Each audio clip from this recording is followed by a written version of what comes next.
All right, now this client has an 8-foot gate, that's too heavy. So what we are trying to do here is make them a double 4-foot opening. I'm sick and tired of coming and contractors installing these 8-foot gates without the right support. Bill Gates and Fence is gonna show you how to do it. Hold on, almost there.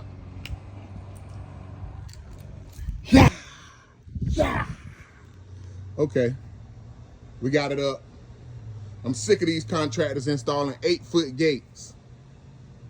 8-foot gates with not the right support. This is the way it's done. This is the way it's done. Bill Gates and Fence. Give us a call if you're in Jacksonville, Florida.